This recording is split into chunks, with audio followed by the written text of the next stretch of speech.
झाले आहेत पवार आणि सोनी यांचे बटीक, हेच तर आहेत लोकशाहीचे खाटीक. मित्रांनो, हे थंबनेल बघून, या थंबनेलवरची ही अक्षरं वाचून कदाचित तुमच्या मनामध्ये प्रश्न निर्माण झाला असेल की असं म्हणण्यामागचं नेमकं कारण काय आहे. तर कारण असं आहे की नुकताच महाविकास आघाडीचा एक मेळावा झाला. या मेळाव्यामध्ये महाविकास आघाडीच्या सर्वच प्रमुख नेत्यांनी भाषणं केली. यामध्ये उद्धव ठाकरे यांनी आपली तलवार म्यान केली आणि सांगून टाकलं की पवार साहेब आणि काँग्रेसवाले जे सांगतील त्या मुख्यमंत्री पदाच्या चेहऱ्याला माझा पाठिंबा असेल. नाना पटोलेंनी इथंही आपले हात धुवून घेतले आणि उस्मान मियांना त्यांची जागा दाखवून दिली. ती म्हणजे काय की मुख्यमंत्री कोण बनणार हे तुम्ही आम्ही ठरवायचं नसतं हो, आपली तेवढी पात्रताच नाही आहे. खरं तर नाना पटोले यांना असंच म्हणायचं होतं, पण ते बोलले नाहीत. पण त्यातला गर्भित अर्थ आमच्या लक्षात नक्कीच आला, जो आम्ही तुम्हाला सांगितला. मात्र या एकंदर मेळाव्यामध्ये उस्मान मियांनी जे काही भाषण केलेलं आहे ते किती हास्यास्पद आहे आणि लोकशाहीचे खाटीक हेच कसे आहेत हे स्पष्ट करणारा आजचा व्हिडिओ पूर्ण बघा. आजचा व्हिडिओ अजिबात चुकवू नका. अजून जर महाप्रपंच या यूट्यूब चॅनलला सबस्क्राईब केलं नसेल तर प्लीज लगेच सबस्क्राईब करा. सोबतच बेल आयकॉन सुद्धा प्रेस करा, म्हणजे आमचे राजकीय विश्लेषणाचे नवनवे व्हिडिओज सगळ्यात अगोदर तुमच्यापर्यंत पोहोचतील. वेळ न घालवता सुरुवात करूया या खाटकांनी आतापर्यंत कशी कत्तल केली आहे हे जाणून घ्यायला. सर्वात प्रथम उस्मान मिया यांनी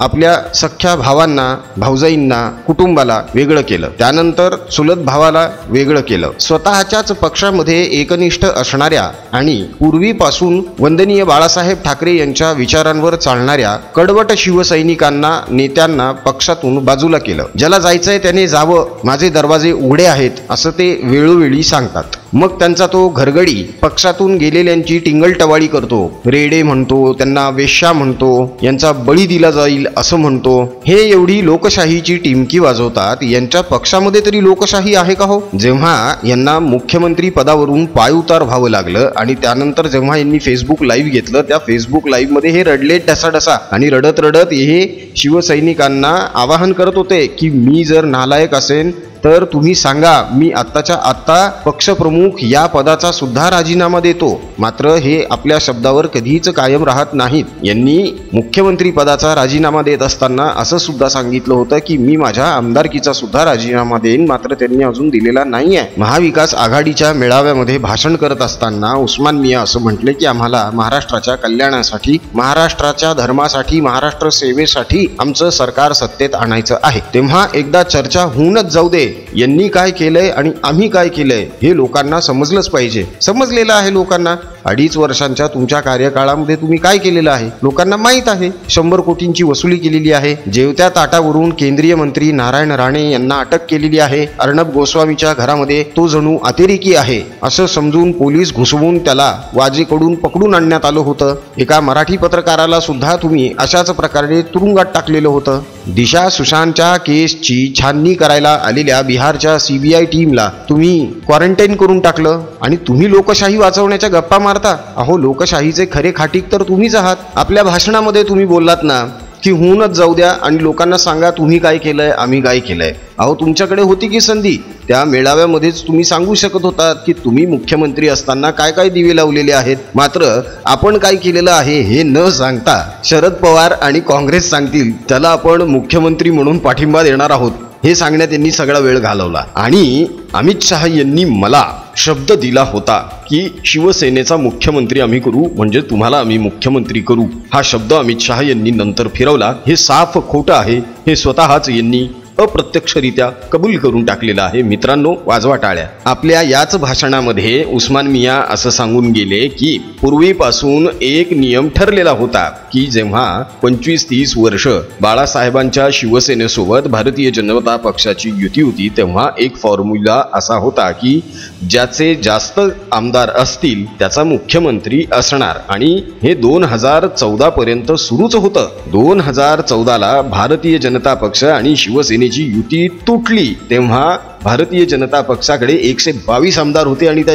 122 आमदारांना घेऊन भारतीय जनता पक्षाने सरकार स्थापन केलं, ज्याला शरद पवार यांनी बाहेरून पाठिंबा दिला. त्यानंतर 2019ला भारतीय जनता पक्षाने पुन्हा 100 पार केली. 105 आमदार निवडून आले. उस्मान मियांकडे 56 आमदार होते. महाराष्ट्राच्या मतदारांनी भाजप सेना युतीला मतदान केलेलं होतं. मात्र आता उद्धव म्हणतात त्याप्रमाणे 105 आमदार जास्त आहेत की 56 आमदार जास्त आहेत? 105 जास्त आहेत ना. मग 105 आमदार जास्त असताना देवेंद्र फडणवीसच मुख्यमंत्री व्हायला पाहिजे होते. तेव्हा तुम्ही रुसून का बसलात? नाही नाही नाही, आम्हाला मुख्यमंत्री पद पाहिजे, मला मुख्यमंत्री करा म्हणून. म्हणजे जो नियम बाळासाहेब ठाकरे यांनी बनवलेला होता त्यालाच तुम्ही पायदळी तुडवलात. अहो तुम्हीच बोललात ना आत्ताच की ज्याचे आमदार जास्त मुख्यमंत्री त्याचा. मग हे जर तुम्हाला माहीत होतं तेव्हापासून 25-30 वर्षांपासून, मग तुम्ही हे धडधडीत खोटं जगाला का सांगता की अमित शहांनी मला बंद खोलीमध्ये शब्द दिलेला होता म्हणून? यांची चोरी पकडली गेली मित्रांनो, आणि ही पकडली जाणं अत्यंत गरजेचं होतं. बघा, स्वतःच माणूस बोलून गेलेला आहे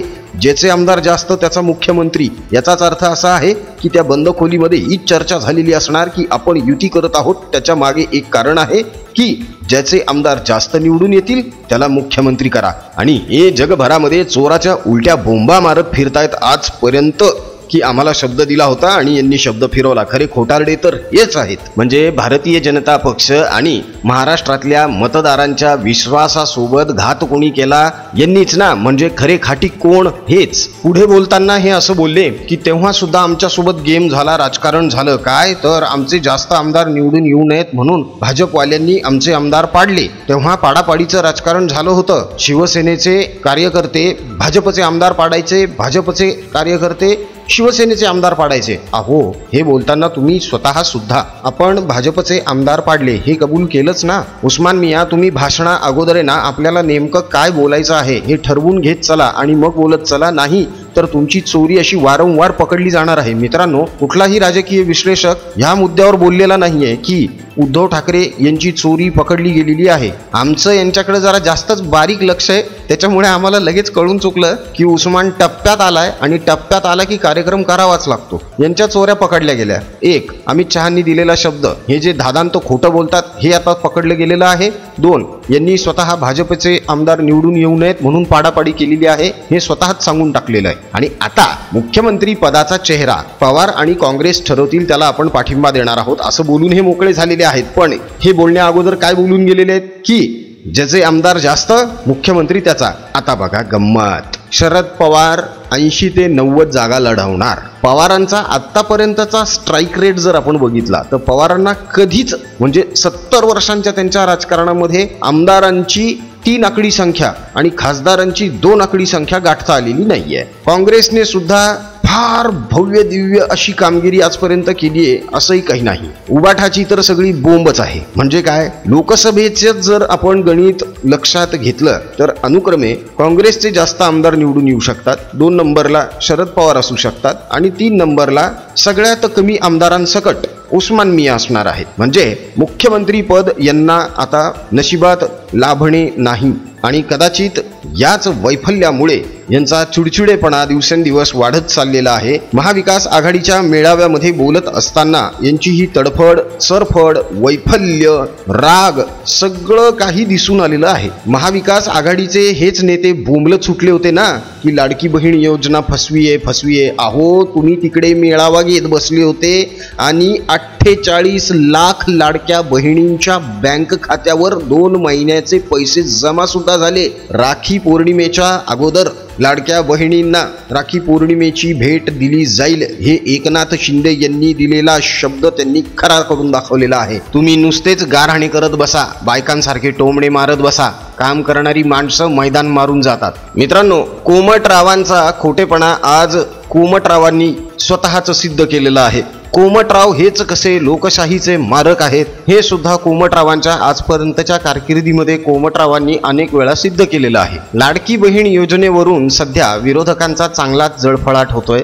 होऊ द्या, बर्नॉलच्या गाड्या मागवूया आणि यांच्या घरांवर पाठवूया. मित्रांनो, अमित शहा यांनी मला शब्द दिला होता हे धादांत खोटं कोमटराव बोललेले आहेत. भारतीय जनता पक्षाने माझा विश्वासघात केला हे सुद्धा खोटं कोमटराव प्रत्येक सभेमध्ये बोलत आलेले आहेत, त्यांची चोरी आज पकडली गेलेली आहे. त्याबद्दल तुम्हाला जर 2 शब्द बोलायचे असतील तर कमेंटमध्ये नक्की मांडा मित्रांनो.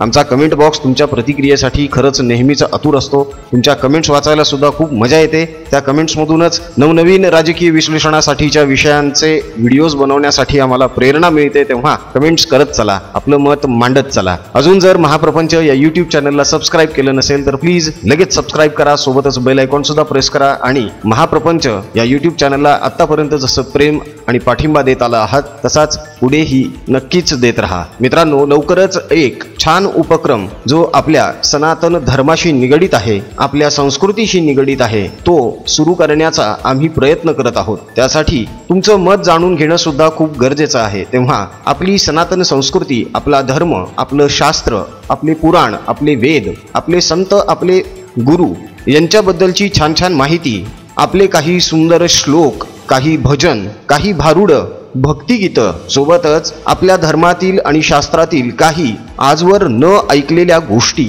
ज्या आपल्या ध्यानात कायम असायलाच हव्यात अशा आहेत, त्या तुमच्यासमोर मांडण्यासाठी एक नवीन चॅनल निर्माण करावं का या विचारात सध्या आम्ही आहोत. तुमचा जर पाठिंबा असेल, तुमचं सहकार्य असेल तर आम्हाला ते कमेंटमध्ये नक्की कळवा मित्रांनो. आम्ही ते चॅनल लवकरच सुरू करू. तेव्हा त्याबद्दलचं तुमचं मत कमेंटमध्ये नक्की कळवा. राजकीय बातम्या, राजकीय घडामोडी आणि राजकीय अपडेट्स रंगतदार पद्धतीने जाणून घेण्यासाठी बघत रहा महाप्रपंच. पुन्हा भेटूया पुढच्या व्हिडिओमध्ये. जय हिंद, जय महाराष्ट्र, वंदे मातरम, जय शिवराय, जय शंभूराजे, जय भवानी, जय श्रीराम, भारत माता की जय.